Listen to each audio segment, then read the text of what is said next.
I've come to Birmingham, and this particular area in the 19th century was well known as almost a slum. Poor back-to-back housing, people that lived here, worked here in a series of factories and workshops. But these streets are also famous because in the 19th century, this is where gangs like the Peaky Blinders would hang out. Became famous, of course, because of the hit TV show. And I've come to meet the historian from that period, Carl Chinn.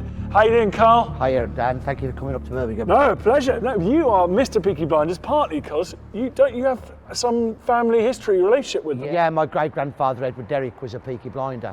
The term comes into use in the late 19th century for members of slogging gangs, but by the late 1890s, it's got a wider connotation, Dan, like hooligan in London, for violent men, whether or not they're in a gang.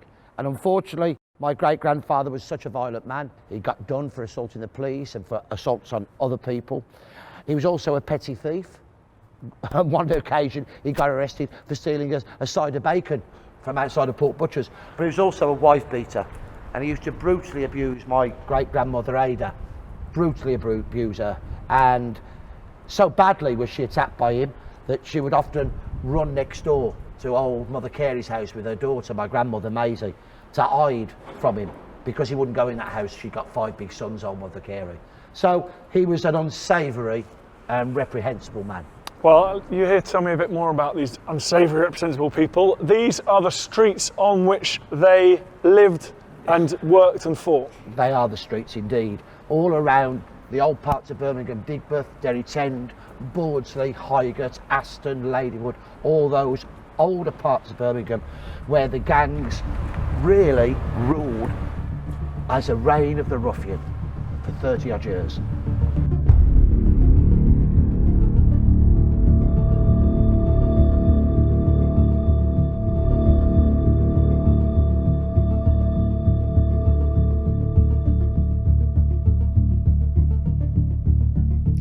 First stop on the tour is a historic pub. Still standing, though unfortunately no longer in use. So this pub's been here for a while? Yeah, it has been here for a while. It's called the Rainbow. It's on the corner of Adley Street and High Street, Bawdsley. And Dan, this is the pub that is deeply connected with the use, for the first time in the press, of that dreaded term, Peaky Blinders. You're kidding? No. So what this is where it all happened was, begins? yeah, this is where it begins. Now, the term has probably been used on the street before, Dan. Okay. But it's the first time it's been used in the press. March the 23rd, 1890, a young man called George Eastwood goes into that bar. It's a long bar, and it's a big room. Got a couple of small rooms at the back. And he's drinking a ginger beer. And he comes to the street just over there. Okay. He's a teetotaler. Fair enough. But he's having his quiet drink this Saturday night. And according to the Birmingham Mail on the Monday, 3 men with evil reputations went into the bar. One of them was called Thomas Mucklow. Another one is his brother-in-law, George Groom. They come out to this street, and there's a third man unknown. And they start to insult poor George for drinking a ginger beer. Yeah. And Mucklow pushes him and says, "What you're drinking that tack for? What you're drinking that rubbish for?" And there's a bit of argy-bargy, and he dies down. And according to the newspapers, about 11:15, George is left on his own in the pub. Mucklow, Groom and the unknown man leave. Now, they come out to that door and they disappear. 15 minutes later, George was thinking it's safe to come home. To get home, he's got to come out the pub, as we've just done now, walk along this street, underneath these 2 viaducts, and turn right up there, Dan. Okay. He never makes it. Oh. They come out of the darkness and they shout at him and chase him. He's got to be petrified. He starts to run. Right here, All along here he's running. It's all dark. Don't forget there have been workshops, factories, back-to-back houses all around here. And he's running. Now they get him and brutally assault him under one of these 2 viaducts. I think it's this viaduct, Dan. And the reason I think it's this one is that he manages to get up off the floor and run down the next street. He wouldn't have been able to do that from the far viaduct. So Mucklow is shouting, "Give it to him hot, lads." Groom then punches him. He goes down. They start kicking him about the street. Steel-toe cap boots. And then Groom takes off his most feared weapon, his belt. Wrap the belt around the wrist, leaving about 8 inches. Yeah. Buckle the belt, heavy metal bolt. And then they slashed him and slashed him. Somehow, Dan, it's got to be fear. He jumps up and he runs down this street. Now, over there now an industrial setting, was the back of a small school with a playground on the left.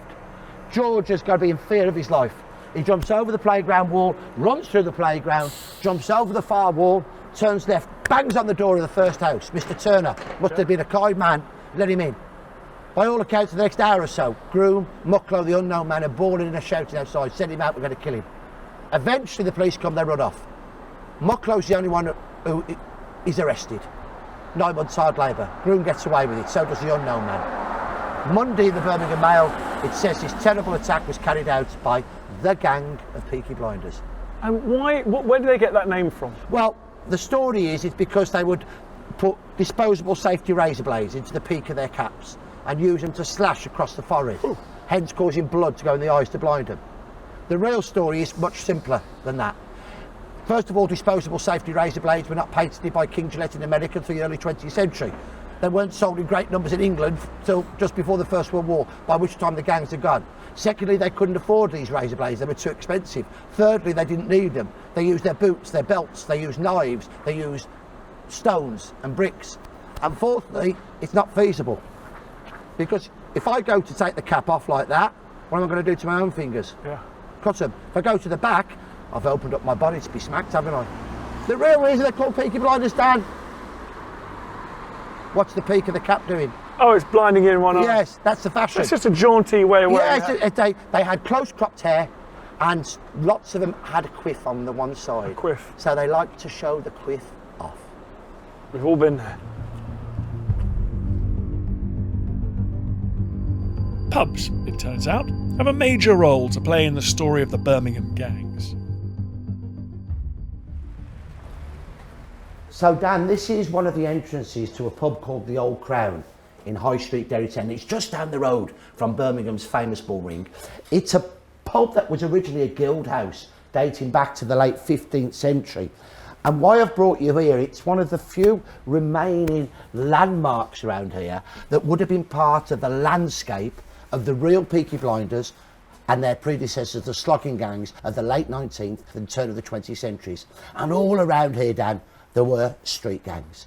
Over there was the Barford Street Gang, one of the first slogging gangs in Birmingham. Up there towards the Bull Ring, the Park Street Gang. Selfridges now overlooks that street. 4 streets down was Milk Street. The Milk Street Gang and the Park Street Gang had a feud for over 30 years in which young men were killed. These gangs were vicious, they were violent and they were vile. What role did a pub like this play? Was it sort of neutral territory, or did different gangs have different pubs? Different gangs did have different pubs. Not a pub like this one because it's on the main road, but the back street pubs were usually the headquarters of a certain street gangs. Sometimes there was a coffee house as well that would be frequented by the gangs, but most of the time they were out on the street, Dan. That's why they were street gangs. So it's changed a lot around here. Yeah, the landscape has changed dramatically. The streetscape is still the same. The streets are still here, but so many of the buildings that would have been around in the late 19th, early 20th centuries have been knocked down, have been cleared. All the back-to-back houses, for example, have gone. Those are the houses in which the poor of Birmingham lived. So the gangs, they were living within metres of where we're standing now. The key thing to understand is the street gangs belonged to a certain street. They were highly localised. So what you've got coming together is a hatred of the police. That's a negative thing, but on a positive side, there's this tremendous loyalty amongst poorer people to their street. They adhere to the street. It's like it belongs to them. In fact, in a society where they have nothing, the street is about the only thing that they own. And what are they? So let's talk about these gangs. What are they doing? Is it serious criminality? Is it what are they up to? These street gangs of Birmingham, the Peaky Blinders, the Sloggers, are not serious criminals. Many of them are petty criminals, but many of them are also hard-working chaps who go to work but like to fight. So it's a mixture of rogues and ruffians as well as fighting men. Why do you get this upsurge? Has it always been going on and we only just start learning about it in the late 19th? The gangs emerged, Dan, from my research in the 1860s. And similar gangs emerged in Manchester, Salford, the Scottlers, the street ruffians of parts of London and the corner boys of Liverpool. Those are the only cities where there are major backstreet gang problems. There's horrible men everywhere, but those are the only places where we have this rampant ruffianism blighting the lives of good people. How does it emerge and why does it emerge? The police forces are new in the 1840s and 50s, and there's lots of young people in the big towns and the cities. There's a different demographic. It's a young population. On a Sunday, the Lord's Day, they gather, these lads do, on wasteland, and they are engaged in rough sports, and they're playing pitch and toss, throwing pennies against the wall, and whoever got it nearest would chuck them up in the air, and those that came down heads, you would keep. Any left, the next nearest would chuck them up in the wall. There were other coin games that were played. Now, these pitch and toss games, the rough sports, enraged the respectable middle class, because it was taking place illegally, but also on the Lord's Day. And so they put pressure on the police to clamp down on the gatherings of young men. That, in my opinion, leads to a reaction. Many of these young men resist the police pressure and form street gangs, and then begins 40 years of backstreet ruffianism.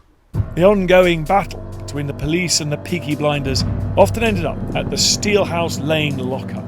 Beautiful part of town, this one. Yeah, this is the Corporation Street area. Corporation Street's over there. It was a new street that was laid out because Joseph Chamberlain, the dynamic mayor of Birmingham, wanted to have a Parisian-style boulevard that would reflect Birmingham's status as the metropolis of the Midlands. In order to get that status, he needed wonderful buildings, mostly terracotta, but it meant then that lots of poor people were moved out from here, forced out. They had no compensation. One of those new buildings is this one, the Lockup. These were the cells for the building next door, the law courts. Perfect. You commit a crime, you're put in the holding cells. Let's go and check it out. Let's go and have a look.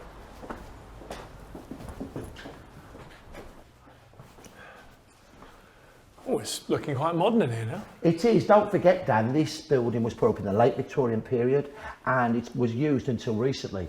We're hoping that eventually, with the right funding, that it will become the location of the West Midlands Police Museum. And so but these cells are from the 1890s, aren't they? Yeah, 1891 the lockup was opened, and the cells that are on our right-hand side as we're walking along here were modern in their style. You can see the type of cells that they are. They've got all the mod cons here. They've got the external cisterns for the toilets, because before that would have been buckets. Would have been buckets. Yeah. And this is where Peaky Blinders would have been held. Really? The night before they were taken to the courts. So these, we can imagine the young men that you've been writing about, they're featured in the TV show, they'd have been in these cells. Yeah, they would have been in these cells, and don't forget though, it's in the 1890s and the very turn of the 20th century, not the 1920s as we see in the series. There was not one Peaky Blinder gang, and there were no Peaky Blinder gangs in the 1920s. Birmingham was transformed from being one of the most violent cities in England to one of the most law-abiding cities in England. Well, that's an important question. So why is that? Is it because of investment like this, tougher law and order and policing and stuff, or is there other things going on? I think it's interesting, Dan, there's a number of factors coming together, and they're not planned, it's happening organically. So first of all, let's have a look at social change. What you've got is, in the late 19th century, a number of concerned vicars, priests, ministers, realising that they need to put on facilities for poorer lads to stop them joining the gangs. So, for example, in the East End, Father J in the Old Nicola, a very tough part of the East End, he starts a boxing club. In Birmingham, Father Pinchard, another High Church of England man, starts a boxing club by New Street Station. So boxing, I think, becomes really important. It really, in my opinion, transforms the belief that you should not fight dirtily, that you should fight with ease and fairly. There still are dirty fighters, but there's a change. So you've got boxing, you've got football. Football teams are emerging in all the back streets in Birmingham, Manchester, Salford and elsewhere. So instead of fighting each other street by street, they're now playing football with each other. There's youth clubs of all kinds emerging. But alongside those organic changes, there is a planned campaign by the police for stronger policing and stronger sentencing. And that is initiated by Birmingham's new Chief Constable in 1899, Charles Horton Rafter. I don't want to get all 1990s Conservative Party here, but you think sometimes prison was the right choice. It did work on an occasion. I think if your life is being plagued by thugs, you want some action taken. And Rafter took action. What he did over a very short period after he was taken over as Chief Constable, he recruited lots of young, fit men. And the belief was in the Birmingham Police Force, Rafter asked three things of his recruits: Can you read? Can you write? Can you Fight. They had to be tall men, 5'9.5", 5'10". They had to be fit, and they went about now in pairs. Because in the toughest areas, before there's a constable on his own, are you going to stop a gang of lads playing pitch and toss, or are you going to turn away? They turned away. But now you've got these tough men, many of them Irish, but from all over the British and Irish Isles. So they're going around in pairs, and there's a battle on the streets. We might not approve of it today, but there is a battle going on. Are these the kind of young lads who you're looking for? Yeah, this is a photograph that's probably taken just before Rafter's time, and you can see there's quite a lot of older looking. Old, ancient, probably in their 30s. Yeah, probably in their 30s and knackered. 40s. Now, what Rafter does, he recruits lots of young, fit men, and they have to do PT, physical training. They have to do wrestling, they have to do boxing, they have to get really involved. So we've got lots of police come in, new young men, and an increase in the police force. The Chief Inspector of Constabulary comes to Birmingham in 1900. Guess how many Birmingham's police force is undermanned by? How many? 500. Wow. Can you believe that? 500. So it's a rapid recruitment campaign that Rafter has to engage with so that they can put down the Peaky Blinders. He also brings in stronger sentencing. In Birmingham, a Peaky Blinder could get sent down for a month's hard labour for an assault on the police, but they could pay it off with a £1 fine. So what did the gangs do? Petty extortion. They go around the corner shops, the pubs. Well, we need a shilling, we need another shilling, two and six. So the fine's paid off. Rafter says that's not happening anymore. From now on, any assault on the police, 6 months. Any serious assault has to go to a major court. So stronger sentencing, stronger policing, but there's one other issue I think that's been neglected. Working class confidence in the police. In the 1870s, when a police constable called Lyons was murdered, a young woman gave evidence against his murderer, a man called Corkery. He was hung. That woman was attacked by Corkery's mother and sister and knifed. Really? Attacks on witnesses are happening throughout the 1870s and 80s. So let me ask you the question, Dan. You're living in a tough street and a Peaky Blinder or a slugger has been arrested. Are you going to give evidence against them? Probably not, Carl. But in the early 20th century, they start to give evidence. Poorer people now have confidence in the police. And I've got numerous instances where, particularly in one case, a young woman follows this gang that's been insulting innocent people and points them out to the police. She lived in the same street. Amazing. How amazing is that? I think the effect of Rafter can be shown after he died. He's in office from 1899 till he dies in 1935. He's knighted for his services to policing. When he died, Dan, tens of thousands of working class Brummies turned out into the bull ring and the streets around the bull ring for his memorial service to pay their respects to a man who had, according to one of the Birmingham newspapers, cleaned up the black spots. He made life better for poorer people. It's amazing to think that these were the very cells where many of the Peaky Blinders were imprisoned. Speaking of which, are these some of the lads themselves? Yeah, we've got three in particular love here. those pictures. These are important photographs because Amazing mugshots. the Birmingham City Police Stand was one of the first in the country to take photographs of criminals.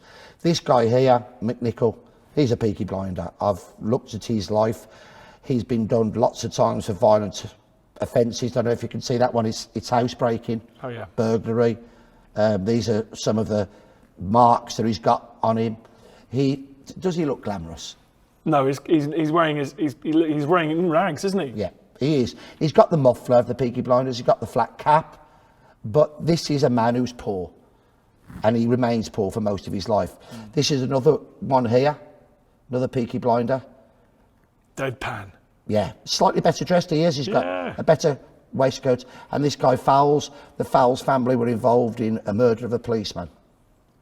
Stolen bicycles, these two guys. Yeah, so are they major backstreet criminals? No, they're not. But a few of these Peaky Blinders went on to become major criminals. Only a few. After the gangs were put down in Birmingham, many of them who moved onto the racecourse became members of this loose collection of rogues and ruffians known as the Brummagem Boys. And they became the Birmingham Gang, which in the 1920s went to war over control of the racecourse protection rackets in the south of England. It's a bit more grown up, that way. Yeah. It's a reminder, these were dishonest, violent criminals. As ever, history makes you glad you're alive today. Walking the streets of Birmingham, which are free from those real gangs, leaving us to enjoy the fiction.